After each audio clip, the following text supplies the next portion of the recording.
참 다이나믹하고 또 극단적인 한 주가 지나갔습니다. 45년 만에 처음으로 계엄령이 선포됐고요. 그 충격이 가시기도 전에 탄핵안이 발의되고 또 투표까지 이루어졌습니다. 열흘 전에 누군가가 3일 뒤부터 이런 한 주를 보내게 될 것이라고 말했다면 아무도 안 믿었을 거예요. 많은 분들이 왜 영상을 안 올리냐고 궁금해 하셨습니다. 그중 상당수는 아주 격앙된 감정을 내보이기도 했고요. 왜 영상을 안 올리고 가만히 있냐는 비난과 욕설. 물론 이번 사태가 이견의 여지 없이 심각한 일이기는 합니다만 사람들이 왜 이렇게 아무데나 분노를 표출하는지 모르겠어요. 왜 영상을 안 올렸느냐? 계엄을 선포한 그 다음 날부터 제가 외국에 있었습니다. 계엄을 피해서 피신한 거 아니고요. 어차피 아침에는 상황이 끝나 있었으니까 오래전부터 예정되어 있던 중요한 볼일이 있어서 잠깐 다녀온 거예요. 그러나 한국에 있었어도 그 기간 동안에는 영상을 안 올렸을 겁니다. 이미 귀국하고도 며칠이 지났는데도 영상을 계속 안 올리고 있었어요. 제가 감정을 정리하지 않았는데 영상을 찍으면 하지 말아야 할 말을 하게 되니까요. 한 발 떨어져서 보지 못하니까. 여러분들이 저를 좋아하시는 이유는 좋아하신다면 그것은 늦게 말하기 때문이지 빨리 말하기 때문이 아니죠. 다들 아시는 내용을 반복하는데 시간을 쓰지는 않겠습니다. 몇 시에 계엄이 선포됐습니다. 몇 시에 해제됐습니다. 이런 얘기를 하면서 여러분의 시간을 낭비시키기 싫고요. 상황을 진단해보고 앞으로를 이야기해보죠. 제가 썼던 글 이야기로 말을 시작하겠습니다. 제가 계엄령 다음 날 페이스북에 이런 글을 올렸어요. 그럼에도 불구하고 탄핵에 반대합니다. 내용이 길어서 다 읽어드리지는 않겠고요.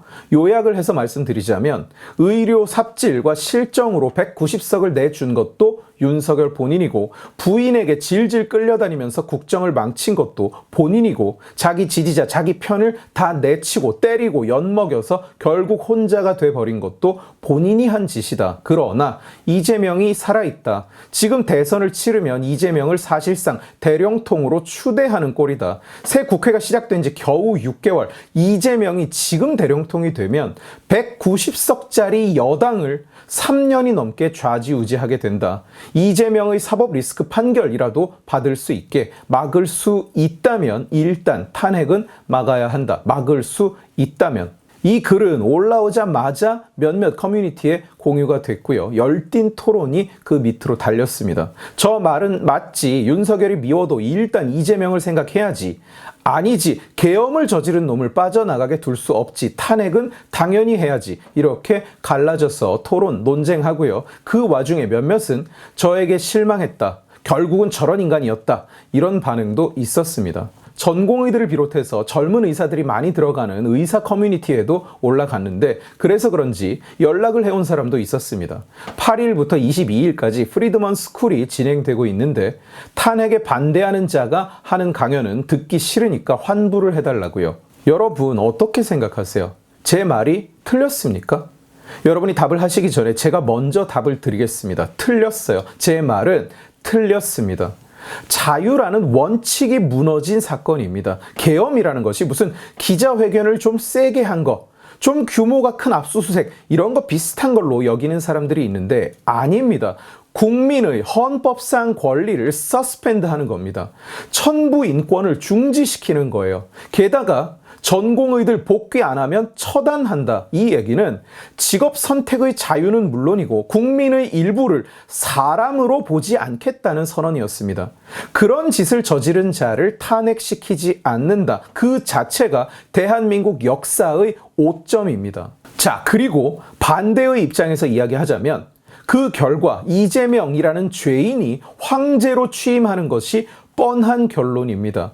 지금 일각에서 보수가 하나 돼서 이재명을 또 한 번 이길 수 있다는 것을 보여주자 뭐 이런 소리를 하는 사람들이 있는데 이거 다 사기꾼 아니면 현실 판단이 안 되는 자들입니다. 미래는 정해져 있어요. 계엄을 선포하는 순간 정해져 버린 겁니다. 나라가 넘어가는 게 뻔한데도 이재명 판결을 기다릴 새 없이 하루라도 빨리 탄핵해서 끌어내리자. 이재명이 황제가 되더라도 어쩔 수 없다. 이 말은 틀린 말입니까? 예, 이 말도 틀린 말입니다. 이렇게 대답을 해도 틀렸고 저렇게 대답을 해도 틀렸어요. 무슨 말을 해도 틀린 겁니다. 무슨 답을 해도 틀렸어요. 오늘 죽을래? 내일 죽을래? 이 질문에 올바른 답이 나옵니까? 질문 자체가 틀린 거예요.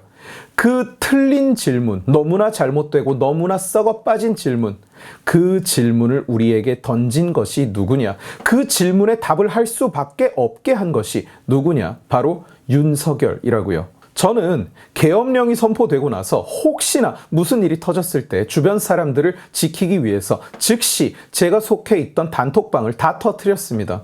제가 정치인은 아니지만 전공의를 처단 대상으로 정의한 이상 이미 저를 너무 미워해서 찌라시까지 만들어서 퍼뜨리고 있는 상황에서 이 계엄 정국이 얼마나 갈지 모르는데 저랑 누군가가 엮이게 놔둬서는 안 된다고 생각한 겁니다. 그런데 고작 두어 시간 만에 아무것도 안 하고 끝나면서 결국은 제 행동이 성급한 행동이 되고 말았습니다. 제 기대가 너무 컸던 거죠. 이 윤석열의 계엄이라는 것은 그 정도로 무책임하고 그 정도로 준비가 안 된 미친 짓이었습니다. 지금 선관위를 털었으니까 증거가 나온다고 곧 총선을 무효화할 수 있다고 행복회로를 돌리고 계신 분들 많은데 아무것도 못 가져갔다고 선관위와 군 양쪽에서 이미 확인한 상태입니다. 서버 사진은 찍어갔다고 해요. 그런데 서버 사진 가지고 자, 이 사진에 담긴 서버 안에 증거가 있을 수도 있고 없을 수도 있다고 재판정에 가서 주장할 겁니까? 이게 무슨 슈레딩거의 증거예요? 그만큼 준비가 안 돼 있었다는 겁니다. 술김에 질렀다는 말이 전혀 이상하게 들리지 않아요. 대체 뭘 하자고 계엄을 선포한 건지 알 수가 없어요. 자기를 빨아주는 그 몇 안 되는 쓰레기 유튜브 채널을 보다가 대통령이 계엄을 선포한 세계 역사에 남을 진기록입니다.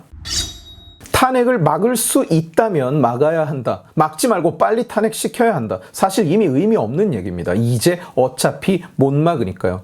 그게 옳은지 그른지를 떠나서 그걸 막으려면 국힘당이 일치 단결해서 흔들림이 없어야 되는데 국힘당에는 지금 구심점이 없습니다. 윤석열이 당을 쥐고 흔들면서 구심점을 모두 잃어버렸고요. 한동훈 대표는 총선과 전당대회를 거치면서 이미 상품성을 다 소진해버렸습니다. 이미 사람들은 저 사람의 공천, 저 사람의 당 운영은 공명정대하지 못하다고 생각해요. 우파적이지 않다고 생각합니다. 그런 상황에서 지도력이 설 리가 없고 한동훈이 당론을 정해봐야 다들 그걸 따르지 않고 제 살 길 찾기에 바쁠 수밖에 없습니다. 현 상황에서 국힘당은 대통령이 버티면 버틸수록 그나마 희망이 있었어요. 시간이라는 것은 늘 이재명의 편이 아니었습니다. 저는 저 나름대로 2년 반짜리 플랜을 짜서 사람을 모으는 중이었어요. 그런데 그 남은 시간, 그 소중한 시간을 다 날려버리고 당장 말도 안 되는 두 선택지 중 하나를 선택하게 만든 것이 바로 윤석열입니다. 이재명을 구한 게 윤석열이고 이재명을 대령통으로 만들어주는 게 윤석열인 상황입니다. 설사 정권 교체가 되더라도 적어도 이재명은 아닌 다른 누군가였을 수도 있는 상황을 윤석열이 계엄으로 없애버린 거예요. 이런 때일수록 윤석열 편을 들고 윤석열을 지켜야 된다고 저를 비판하는 사람들이 있었습니다. 윤석열은 이제 편을 들 이유가 단 하나도 남지 않은 사람입니다. 자유 주둥이로만 떠들었지 오히려 자유민주주의의 근간을 뒤흔들었습니다. 의료 대란을 일으킨 시점부터 이미 자유민주주의는 죽은 거였어요. 의사들은 이번 계엄령을 2월 달부터 당해왔습니다. 다니던 회사를 관뒀다는 이유로 면허가 날아갈 위기에 처하고 형사처벌을 당할 위기에 처해 있었고 게시판에 글을 올리면 경찰에 끌려가고 직업 선택의 자유가 없다고 아예 정부에서 발표를 해버렸어요. 직업 선택의 자유는 헌법 제15조에서 보장하는 인권입니다. 모든 국민은 직업 선택의 자유를 가진다. 그런데 의사는 그걸 박탈당했다고요. 정부로부터.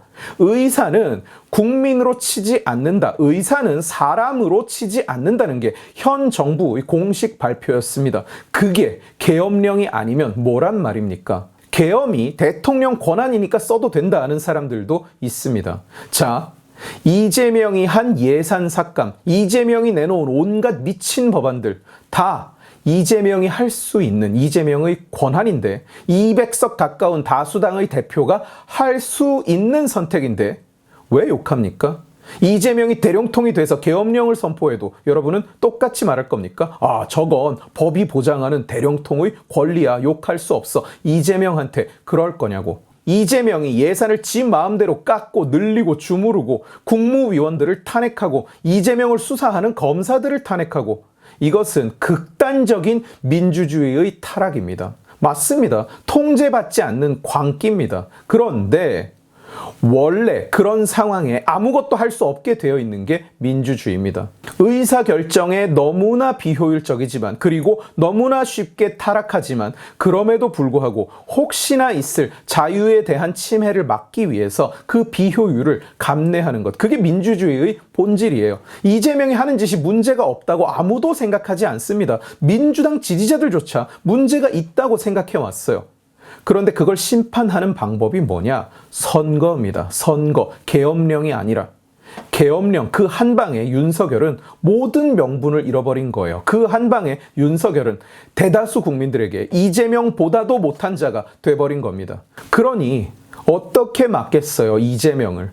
유일한 무기였던 시간을 윤석열이 없애버렸는데, 오늘 영상이 마음에 들지 않는 분들 많을 겁니다. 그런데 어차피 무슨 얘기를 해도 욕먹는 상황이고, 무슨 얘기를 해도 욕먹었을 영상이에요. 저는 욕이 두렵지 않습니다. 그게 두려웠으면 여기까지 오지도 못했어요. 욕을 하려면 하십시오. 그러나 우리가 반드시 기억해야 하는 것은 뭐냐? 누가 무슨 답을 해도 틀린 답밖에 나오지 않는 그 틀린 질문을 던진 것이 누군지, 그것은 명확히 기억하십시오. 연말이라서 행사가 많습니다. 프리드먼 스쿨도 딱 계엄령 선포된 지 5일 만에 1주차 강의가 있었습니다. 많은 분들이 물어보셨어요. 예정대로 합니까? 예정대로 모입니까? 예정대로 진행됩니까? 총선에서 처발리고 나서 그날 밤에 실망한 여러분들이 저한테 전화를 하셨어요. 이제는 뭘 해야 되냐? 이제 뭘 할 수 있냐? 제 대답은 한결같이 이거였습니다. 어제까지 하던 일을 오늘도 내일도 하면 됩니다. 지금도 마찬가지예요. 어제까지 하던 일을 우리는 오늘도 해나가면 됩니다. 안타까운 일입니다. 가장 큰 도움이 될 수도 있었던 사람이 지난 2년 반 동안 아무것도 안 하다가 이제는 가장 큰 장애물이 돼버렸다는 것은, 그러나 우리가 걷는 길이 언제는 쉬운 길이었습니까? 언제는 남들에게 박수받고 환영받고 찬성받는 길이었습니까? 다음 영상에서는 좀 더 미래 얘기를 해보겠습니다. 정말 이대로 다 망하고 끝난 건지, 희망은 없는 건지, 아마도라는 대답이 목구멍까지 올라오지만 그래도 긍정적인 면도 분명히 있습니다. 오늘 지식의 칼은 여기까지입니다. 재미있게 보셨으면 지식의 칼 채널을 구독해 주시고 이 영상을 주변에 공유해 주세요. 여러분들이 공유해 주시면 설득은 제가 하겠습니다. 고맙습니다.